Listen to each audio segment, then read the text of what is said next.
ಹೋಟೆಲ್ಗೆ ನುಗ್ಗಿ ಪಲ್ಟಿಯಾದ tipper lorry ಸ್ಥಳಕ್ಕೆ ಭೇಟಿ ನೀಡಿದ ಎಸ್ಪಿ. ಘಟನಾ ಸ್ಥಳಕ್ಕೆ ಇಂದು ಭೇಟಿ ನೀಡಿದ ಎಸ್ಪಿ ಕುಶಾಲ್ ಚೌಕ್ಸೆ. ಗುರುವಾರದ ಬೆಳಗ್ಗೆ 9 ಗಂಟೆ ಸಮಯದಲ್ಲಿ ಜಲ್ಲಿಕಲ್ಲು ತುಂಬಿಕೊಂಡು ಹೋಗುತ್ತಿದ್ದ ಟಿಪ್ಪರ್ ಲಾರಿಯೊಂದು ಚಾಲಕನ ನಿಯಂತ್ರಣ ತಪ್ಪಿ ರಸ್ತೆ ಬದಿಯಲ್ಲಿದ್ದ ಹೋಟೆಲ್ಗೆ ನುಗ್ಗಿದ ಪರಿಣಾಮ 2 ಸ್ಥಳದಲ್ಲೇ ಸಾವನ್ನಪ್ಪಿ 2ರಿಗೆ ಗಂಭೀರ ಸ್ವರೂಪದ ಗಾಯಗಳಾಗಿರುವ ಘಟನೆ ನಗರದ ಕೋಲಾರ ಸರ್ಕಲ್ನಲ್ಲಿ ನಡೆದಿದ್ದು.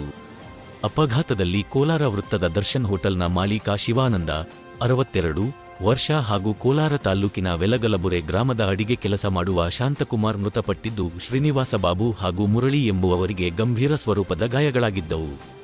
ಇಂದು ಶುಕ್ರವಾರದಂದು ಚಿಕ್ಕಬಳ್ಳಾಪುರ ಜಿಲ್ಲಾ ರಕ್ಷಣಾಧಿಕಾರಿಗಳಾದ ಕುಶಾಲ್ ಚೌಕ್ಸೆ ಘಟನಾ ಸ್ಥಳಕ್ಕೆ ಭೇಟಿ ನೀಡಿ ಪೊಲೀಸರಿಂದ ಘಟನೆಯ ಬಗ್ಗೆ ಸಂಪೂರ್ಣ ಮಾಹಿತಿ ಪಡೆದು ವಾಪಸಾಗಿದ್ದಾರೆ.